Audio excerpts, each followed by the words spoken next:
ইংরাজি কোনো বীজগণিত নয়, মানে ইংরাজি গ্রামার গুলো কোনো অঙ্কের বীজগণিত নয় যে সূত্র দেখে মুখস্থ করব।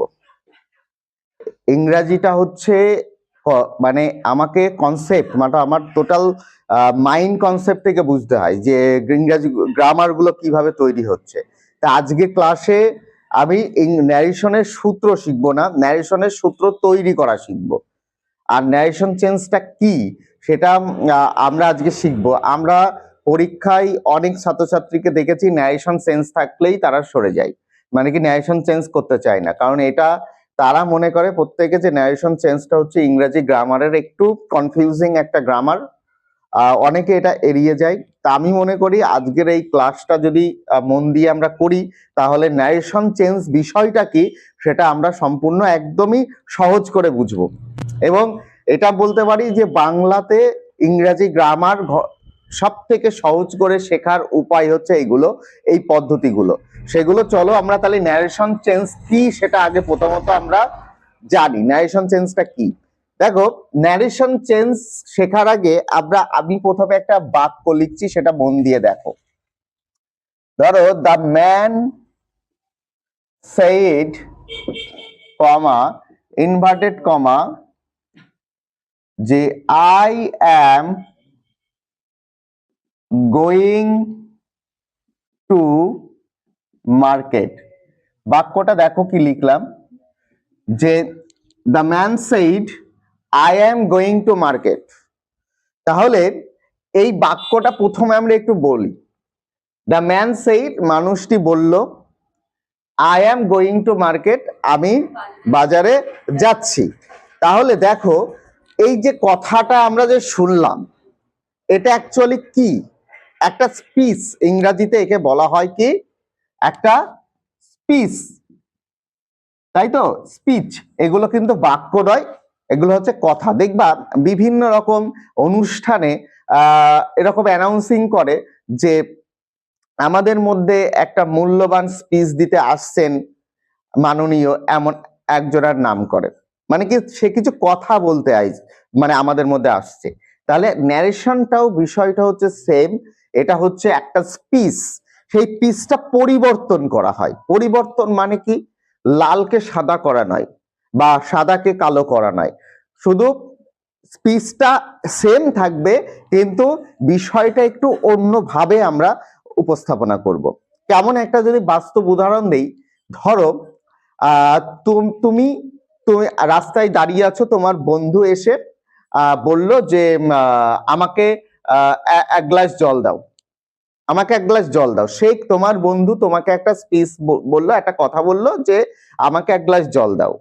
আমি দূর থেকে তোমাকে সেটা দেখলাম, আমি দেখে তোমাকে জিজ্ঞাসা করছি কি রে ও তোর সঙ্গে কি বললো, তুমি তখন কি বলবা? তুমি বলবা আমাকে যে ওই বন্ধুর কথাটা তুমি কিভাবে বলবো আমাকে, যে ও আমাকে বলল ওর এক গ্লাস জল দিতে, তাই তো? দেখো তোমাকে কিন্তু বন্ধু কি বলেছিল, যে আমাকে এক গ্লাস জল দাও। কিন্তু আমি যখন তোমার কাছ থেকে জানতে চাইলাম যে তোমার বন্ধু কি বলছে তোমাকে, তখন তুমি কি বলছো আমাকে, যে আমার বন্ধু আমাকে বলল ওর এক গ্লাস জল দিতে, তাই তো? তার মানে কি, কথাটা মানে স্পিচ গুলো অর্থাৎ কথাগুলো আমরা দুই রকম ভাবে বোঝার চেষ্টা করি। একটা হচ্ছে কি ডাইরেক্ট, মানে কি যে কথাটা বলছে তার কাছ থেকে আমরা ডাইরেক্ট শুনি, মানে সরাসরি শুনতে পাই। আর একটা হচ্ছে কি সেই কথাটাই আমরা তার কাছ থেকে না শুনে সে যাকে বলেছে তার কাছ থেকে আমরা শুনি, তার মানে সেটা হচ্ছে কি ইনডাইরেক্ট। যেমন কি আরো একটু সহজ করে বুঝিয়ে দিই, আজকে তোমরা যে ক্লাসটা করছো, আমি তোমাদের সঙ্গে যে কথোপকথন করব বা মানে কথাবার্তা যে আলোচনা করব, এটা হচ্ছে সরাসরি ডাইরেক্ট হচ্ছে। মানে আমি যে কথাগুলো বলছি প্রত্যেকটা কথাই হচ্ছে এক একটা পিস, এগুলো কিন্তু সরাসরি ডাইরেক্ট। কিন্তু আজকে যে আমার ক্লাসে যারা অ্যাবসেন্ট আছে, ধরো তারা তোমাদেরকে জিজ্ঞাসা করছে যে স্যার আজকে কি করালেন, স্যার তখন তুমি কি বলবে, স্যার আজকে নারেশন চেঞ্জ করালেন। আমি কি বলবো, শোনো আমি তোমাদের আজকে ন্যারেশন চেঞ্জ করাবো বা আমি তোমাদের ন্যারেশন চেঞ্জ করাচ্ছি। কিন্তু তোমার বন্ধু যে অ্যাবসেন্ট আছে সে তোমার কাছে শুনছে স্যার কি করালেন, তখন তুমি কি বলো, স্যার আজকে স্যার আজকে ন্যারেশন চেঞ্জ করালেন, মানে কি তোমরা কিন্তু কথাটা, আমার কথাটা তোমরা আমাকে দিয়েই বলছো, অর্থাৎ ইনডাইরেক্টলি বলছো। বুঝতে পারলাম বিষয়টা? তাহলে ন্যারেশন অ্যাকচুয়ালি কি? ন্যারেশন মানে হচ্ছে একটা স্পিচ পরিবর্তন, তাই তো? স্পিচ চেঞ্জ, আমরা ন্যারেশনকে এক কথায় বলতে পারি কি? স্পিচ চেঞ্জ, অর্থাৎ যে কথাগুলো আমরা বলি সচরাচর দৈনন্দিন, সেই কথাগুলো আমরা অনেক সময় সরাসরি স্পিকারের কাছ থেকে শুনে নিই, আবার অনেক সময় আমরা সেই কথাটা লিসেনারের কাছ থেকে শুনি। তার মানে এখানে আমরা দেখতে পাচ্ছি দুটো জিনিস থাকে, একটা হচ্ছে কি স্পিকার আর একটা হচ্ছে কি লিসেনার, মানে দুজন ব্যক্তি এখানে কার্যকরীভাবে কাজ করে। তাহলে স্পিচ থাকলে আমরা বললাম, তাহলে এই স্পিচ কটি? এই স্পিচ হচ্ছে, দেখো তাহলে আমরা ন্যারেশন বলতে পারি কি স্পিচ চেঞ্জ, তাই তো? তাহলে স্পিচ কটি? স্পিচ হচ্ছে দুটি, একটা হচ্ছে কি ডাইরেক্ট স্পিচ, মানে সরাসরি, যে এতক্ষণ যেটা উদাহরণ দিলাম বুঝতে পেরেছো সবাই? Is it clear? আর একটা হচ্ছে কি ইনডাইরেক্ট স্পিচ। ব্যাস এইগুলোই আমাদের, এই যে বেসিক যে কনসেপ্ট বললাম, এই কনসেপ্টটা আমরা যদি ক্লিয়ার করতে পারি, তাহলে ন্যারেশন চেঞ্জ যে দুই প্রকারের হয় সেটা আমরা সচরাচর এই ডাইরেক্ট স্পিচ থেকে ইনডাইরেক্ট করা পরীক্ষায় বেশিরভাগ জায়গায় পাই, খুব কম ইনডাইরেক্ট থেকে ডাইরেক্টে দেয়, মানে খুবই কম ইনডাইরেক্ট থেকে ডাইরেক্ট করতে দেয়। আমরা বেশিরভাগ পরীক্ষায় ডাইরেক্ট থেকে ইনডাইরেক্ট পিসি পাই, সে তুমি যে পরীক্ষায় দাও না কেন। তুমি শুধু ক্লাসের পরীক্ষা নয়, আগামীতে চাকরির পরীক্ষা দাও, চাকরিকে এমনকি আগামীতে যে কোনো জায়গায় ন্যারেশন চেঞ্জ করতে গেলে তোমাকে এই ক্লাসটা তোমাকে হেল্পফুল করবে। তাহলে আমরা প্রথমে তো প্রাথমিক পর্যায়ে বুঝতে পারলাম যে ন্যারেশন চেঞ্জ মানে হচ্ছে স্পিচ পরিবর্তন, পিচ চেঞ্জিং। সেখানে দুটো স্পিচ থাকে, একটা হচ্ছে ডাইরেক্ট পিস আর একটা হচ্ছে ইনডাইরেক্ট পিস। এবার আমি যে কথাটা বলেছি, আমার যে উদাহরণটা আজকে দিয়ে শুরু করলাম, দেখো দ্য ম্যান সেইড, মানুষটা বললেন, I am going to the market. দেখো এই যে পোরশনটা, এইটা কিন্তু আমার স্পিচ, তাই তো? এটা কিন্তু আমার অ্যাকচুয়ালি স্পিচ, মানে এটাই হচ্ছে আমার কথা, মানে কিন্তু আমার এখানে কথাটা কে বলেছেন? মানুষ বলেছেন, তার মানে এটা হচ্ছে আমার অ্যাকচুয়ালি স্পিকার, তাই না? তাহলে এটা আমার অ্যাকচুয়াল কি স্পিকার, তিনি কথাটা কি বলছেন, এইটা হচ্ছে স্পিচ। তাহলে এই যে মাঝখানে সেইডটা কি? সেইডটা হচ্ছে, দেখো আমরা জানি, ধরো তুমি সাপোজ স্পিচটাকে অবজেক্ট ধরো, কি ধরো? স্পিচটাকে অবজেক্ট ধরো। তাহলে যদি বাক্যে এটা যদি অবজেক্ট হয়, এটা যদি সাবজেক্ট হয়, তাহলে কিসের প্রয়োজন থাকে? বাক্যে একটা ভার্বের প্রয়োজন থাকে না? তাহলে এইটা হচ্ছে সেই বাক্যের কনস্ট্রাকশন অনুযায়ী ভার্ব ধরে নাও। তাহলে এইটা একটা কি ভার্ব, আমি ভার্বই লিখলাম। তাহলে দেখো আমি যে বাক্যটা লিখেছি, তাহলে স্পিকার পাচ্ছি, ভার্ব পাচ্ছি, আর একটা থাকছে স্পিচ। এবার এই যে কথাটা, এই যে স্পিচটা, এই স্পিচকে আমরা কি বলি? Reported speech. তার মানে এটা কিন্তু আমরা রিপোর্টেড স্পিচ বলি, এটাকে কি বলি? রিপোর্টেড স্পিচ, অনেকে সেটাকে আরএস বলে, আমরা সংক্ষেপে সেটাকে আরএস বলবো। আর এই যে ভার্বটা আছে, এই ভার্বটাকে আমরা বলবো কি? রিপোর্টিং, কি বলবো? রিপোর্টিং ভার্ব বা হচ্ছে আরভি। বুঝতে পারলাম? তাহলে এটাকে বলবো আমরা কি? রিপোর্টিং ভার্ব বা আরভি। তাহলে আমরা দেখতে পাচ্ছি, আমরা ন্যারেশন চেঞ্জের ক্ষেত্রে কি কি জিনিস আমার প্রয়োজন হয়। এক হচ্ছে স্পিকার থাকতে হয়, স্পিকার থাকে, আরভি থাকে, আর কি থাকে? আরএস থাকে। বুঝতে পারলাম?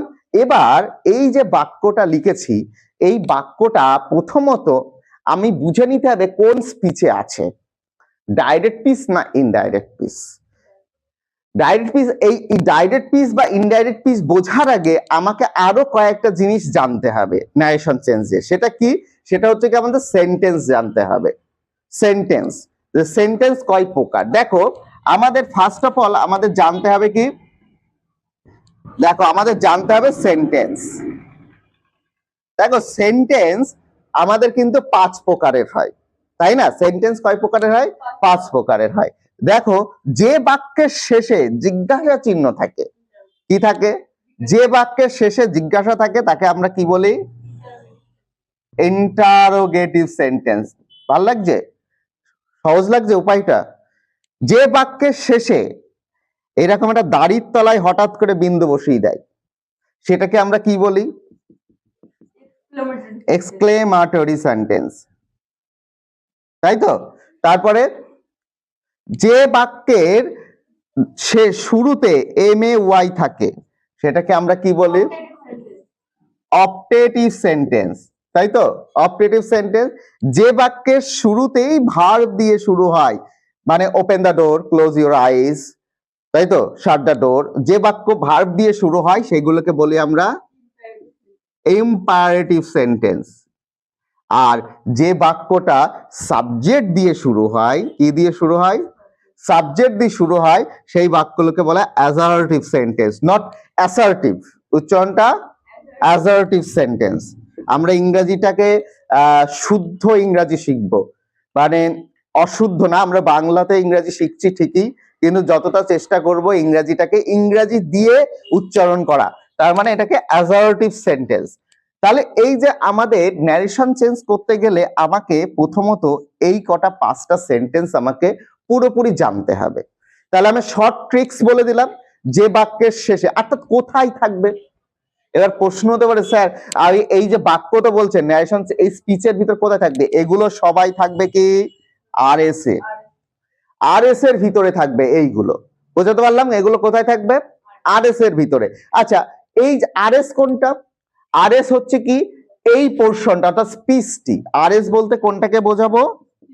স্পিচ, অর্থাৎ স্পিকার যে কথাটা বলছে সেটা বুঝবো। আচ্ছা, এই বাক্যটাই কি আছে? জিজ্ঞাসা চিহ্ন আছে? নেই, তার মানে এটা ইন্টারোগেটিভ নয়। তারপর কি আছে? এই সাইন আছে? নেই, এটা এক্সক্লেমেটরি সেন্টেন্স নয়। তারপরে মে দিয়ে শুরু হয়েছে বাক্যটা?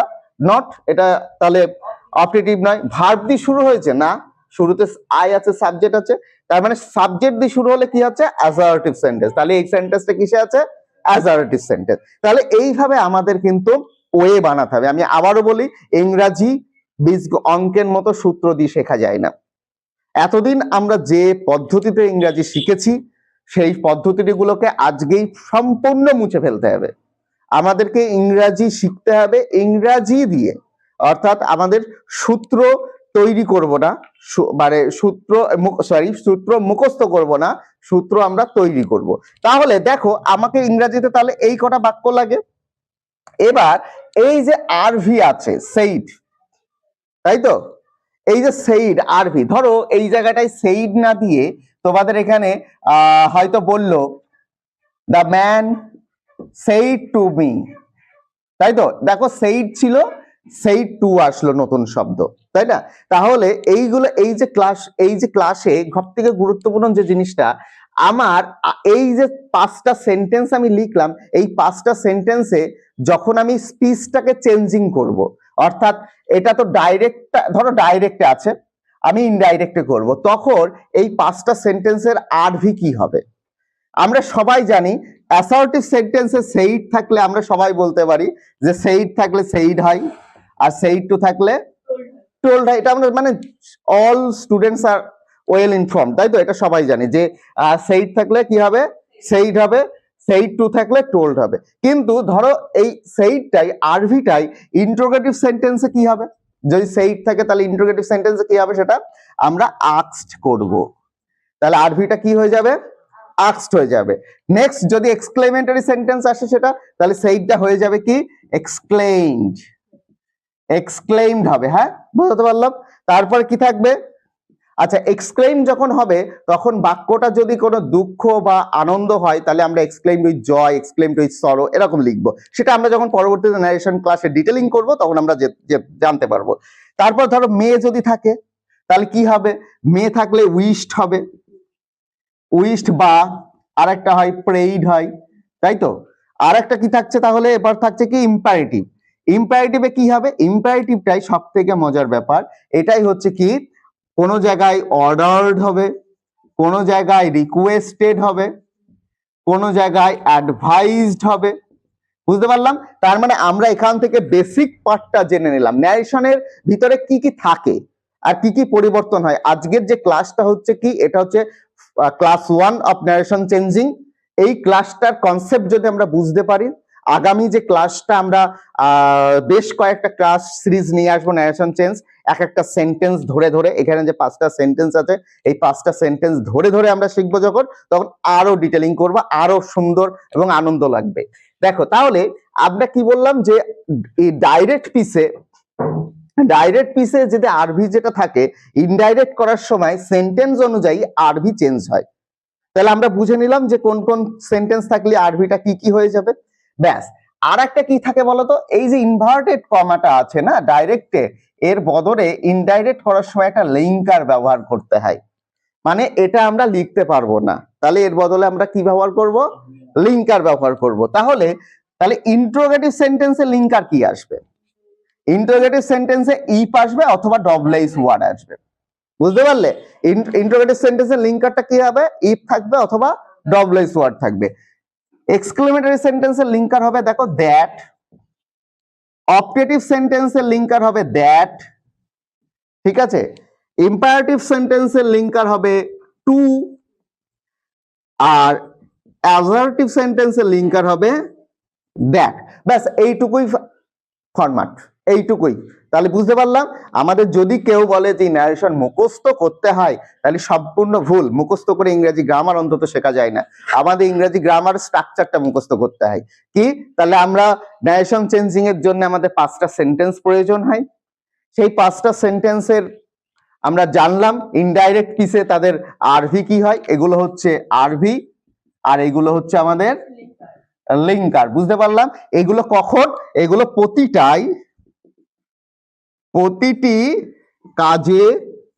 কাজে লাগে কখন, ইনডাইরেক্ট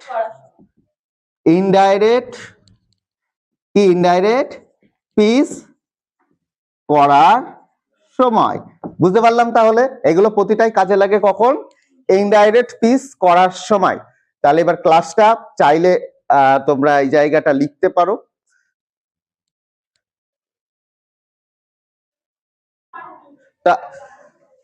তাহলে আমরা বুঝতে পারলাম যে প্রত্যেকটা সেন্টেন্সের আরভি লিঙ্কার কি থাকে। তাহলে চলো এবার আমরা এই যে স্পিচটা ছিল, এই স্পিচটাকে আমরা পরিবর্তন করি। আমরা কিসে লিখেছিলাম বাক্যটা, এদিকে তাকাও, মন দাও, বাক্যটা ইনডাইরেক্ট পিচে ছিল, তাহলে এটাকে চেঞ্জিং করলে কিসে করতে হবে, ইনডাইরেক্টে করতে হবে। তাহলে আমরা এটাকে প্রথমেই বলেছিলাম কি, বাক্যর যে ফরম্যাট অনুযায়ী, স্পিচটার ফরম্যাট অনুযায়ী জানতে পারলাম এটা অ্যাসার্টিভ সেন্টেন্স। তাহলে অ্যাসার্টিভ সেন্টেন্সের সেই ফরম্যাট অনুযায়ী আমরা দেখব কি হয়। দেখো প্রথমে স্পিকারটাকে নজর দাও কি করে চেঞ্জিং হচ্ছে ন্যারেশনটা, এবারটাই গুরুত্বপূর্ণ ক্লাস। স্পিকারটাকে, তাহলে দা ম্যান হলো, আমরা বলেছি সেইড থাকলে বা সেইড টু মিতে থাকলে, যাই হোক আমরা সেইড দি করব, কি থাকবে, সেইড টু মি থাকলে টোল্ড হবে, বলেছিলাম টোল্ড হবে। তারপর ইনভার্টেড কমার বদলে আমি এটা লিঙ্কার বসাতে বললাম, দ্যাট হবে। এবার এই যে স্পিচটা আছে, এই স্পিচটাই হচ্ছে আমাদের ন্যারেশনের সব থেকে গুরুত্বপূর্ণ জায়গা। এই স্পিচটাকেই আমাদের খুব নজর সহকারে দেখতে হয়। দেখো এই যে স্পিচটা শুরু হয়েছে দেখো আই দিয়ে, আর এই স্পিচটা কিন্তু একটা পূর্ণ বাক্য থাকে আই দিয়ে, তাহলে এই আইটা একটা প্রোনাউন, ভালো করে বোঝো, আইটা কি একটা প্রোনাউন। তাহলে এই দ্যাটের পরে যেটা আমি লিখবো এখানেও একটা প্রোনাউন দিয়ে শুরু হবে, তাহলে কি এখান থেকে আই দিয়ে শুরু হবে? না, আই দিয়ে শুরু হবে না, তাহলে কি দিয়ে শুরু হবে, এই জায়গাটা আমরা বুঝে নিই। চলো একটু, মানুষটি বলল আমাকে, আমি বাজারে যাচ্ছি, তাহলে এই আইটা কে, কথাটা কে বলছে, এটা ডাইরেক্ট পিস। তাহলে আমাকে বলল, কে কথাটা বললো আমাকে, মানুষটি আমাকে বলল আমি বাজারে যাচ্ছি, তাহলে কথাটা কে বললো, মানুষটি বলল। তাহলে আইটা কাকে বলছে, তাহলে মানুষটি। তাহলে এই যে দা ম্যান, এটা একটা পুরুষ, তার জন্য হি হবে তার প্রোনাউন, তাহলে আমরা এখানে কি করব, হি। বুঝতে পারলাম? তারপরে দেখো সে যাচ্ছে, তাই তো, মানুষটি আমাকে বললো আমি যাচ্ছি, কিন্তু আমি যখন কেউ আমাকে জিজ্ঞাসা করলে কিরে মানুষটা তোকে কি বললো, তখন আমি কি বলবো, তখন তো বলেনি, ঘটনাটা কিছুক্ষণ ঘটে গেল, কিছুক্ষণ সময়ের পর, তখন আমরা কি বলবো, মানুষটি সে বলেছিল সে বাজারে যাচ্ছিল, সে বাজারে যাচ্ছিল, তার মানে কি এই অ্যামটা এখানে ওয়াজ হয়ে গেল। তারপর কি থাকলো, গোয়িং থাকলো, তারপর টু মার্কেট। এবার এই যে বিষয়টা দেখো, নজর রাখো, এখানে প্রোনাউনটা চেঞ্জ হয়েছে, এখানে ভার্বটা চেঞ্জ হয়েছে, তাই না? তার মানে এখানে কি চেঞ্জ হচ্ছে, প্রোনাউন চেঞ্জ হচ্ছে, আর কি হচ্ছে, ভার্ব চেঞ্জ হচ্ছে।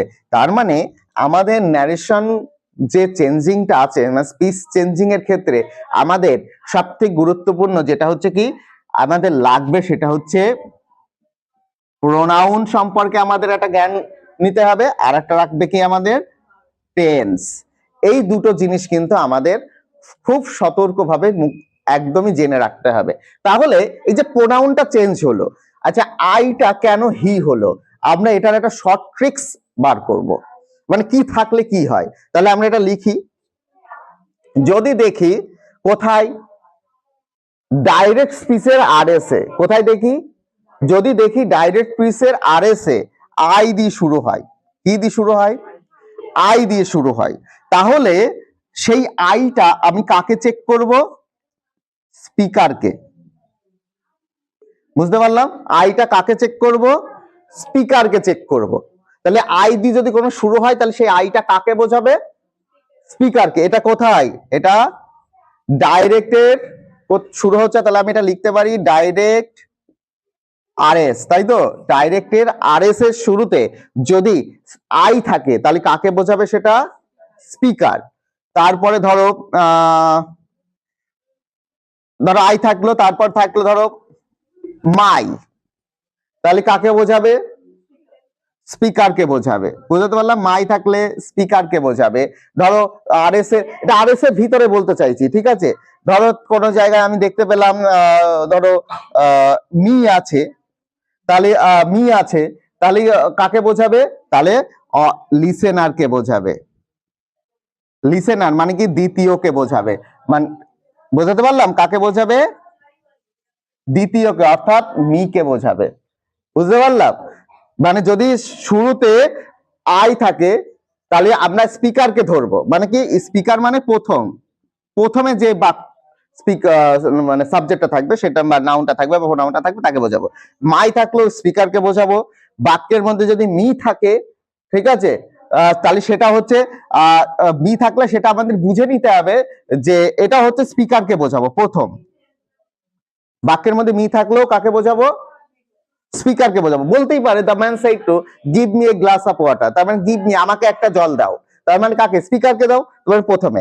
আর বাক্যের ভিতরে যদি শুরুতে ইউ থাকে, ভালো করে বোঝো, শুরুতে ইউ থাকে, কিন্তু ইউ কিন্তু অনেক জায়গায় থাকতে পারে।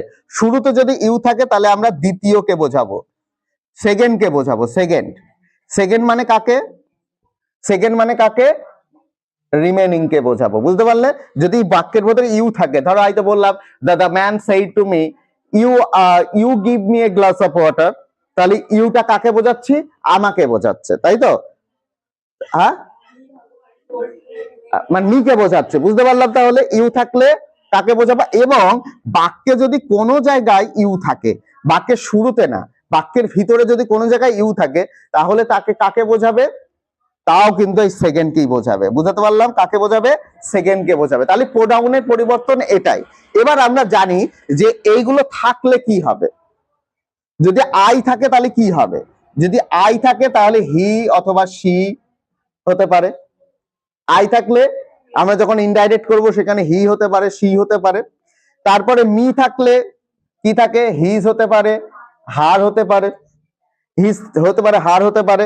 তারপর ধরো মাই থাকলো, মাই থাকলে সরি হিজ থাকলে, মি থাকলে হিম হতে পারে বা হার হতে পারে। মি থাকলে হিম হতে পারে বা হার হতে পারে। মাই থাকলে হিজ হতে পারে, হার হতে পারে। তারপরে কি ছিল, ইউ থাকলে, ইউ থাকলে এটা বুঝে নিতে হবে যে সাবজেক্টটা ওখানে কে আছে, সেই অনুযায়ী বুঝবে। তার মানে আমরা প্রোনাউনটা বুঝতে পারলাম যে প্রোনাউনটা এইরকম ভাবে পরিবর্তন হয় বাক্যের। অর্থাৎ বাক্যের ভিতরে যে প্রোনাউনটা থাকে, এই যে প্রোনাউনটা, সেই প্রোনাউনটা যদি এইগুলো থাকে, এইগুলো সচরাচর বেশিরভাগ থাকে। যেমন উই থাকতে পারে, আয়ের বদলে উই থাকতে পারে, তাও স্পিকার হবে। মানে এই ফার্স্ট পার্সন যদি থাকে, তাহলে জানবা স্পিকারকে বোঝাচ্ছে। ফার্স্ট পার্সন হলে স্পিকারকে বোঝাচ্ছে, ফার্স্ট পার্সন সাবজেক্টিভ হলে স্পিকারকে। আর যদি এইগুলো থাকে তাহলে তার পরিবর্তে কি হবে সেগুলো আমরা এখানে লিখে নিলাম। বুঝতে পেরেছো?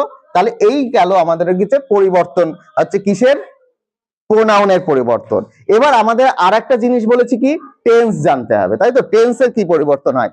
আমরা এতদিন যা শিখেছি সেই রকম ওই মোটা মোটা গ্রামার বই পড়ে ওই মোটা মোটা ইংরেজির সূত্র মুখস্থ করব না, আমরা শুধু টেন্সের ফরম্যাট মুখস্থ করব। টেন্স পরিবর্তন কি হয় দেখো, সিম্পলি যদি ডাইরেক্ট পিসে, আমি কিন্তু সব ডাইরেক্টে থাকার কথা বলছি, এগুলো কিন্তু সব ডাইরেক্টে থাকবে, এগুলো কিসে থাকবে, সব ডাইরেক্টে ইনডাইরেক্ট এটা হবে। যদি ডাইরেক্ট পিসে দেখি এম ইজ আর আছে, তাহলে সেটা পরিবর্তন হয়ে যাবে ওয়াজ ওয়ার। বুঝতে পারলাম? যদি ডাইরেক্ট পিসে দেখি হ্যাভ হ্যাজ আছে, ঠিক আছে, তাহলে ইনডাইরেক্টে সেটা কি হয়ে যাবে, হ্যাড হয়ে যাবে। যদি ডাইরেক্ট পিসে দেখি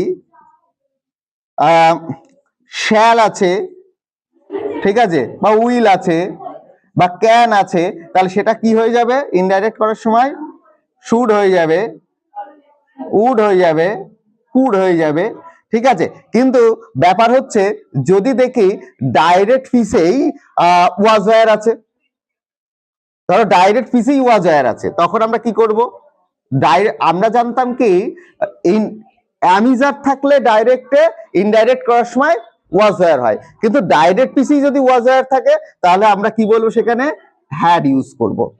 কি করব সেখানে, হ্যাড ইউজ করব। বুঝতে পারলাম? আর একটা ব্যতিক্রম থাকে, সেটা ধরো অনলি ভার্ব থাকে, কি থাকে, V1 থাকে অথবা V2 থাকে, ঠিক আছে, অনলি ভার্ব থাকে ডাইরেক্ট পিসে, সেটা V1 থাকতে পারে, V2 থাকে। যদি V1 থাকে তাহলে সেখানে হয়ে যাবে V2। বুঝতে পারলাম? যদি V1 থাকে তাহলে সেখানে কি করব, আমরা V2 করব। যদি V2 থাকে তাহলে আমরা কি করব, সেখানে হ্যাড ইউজ করব। ব্যাস এইটাই।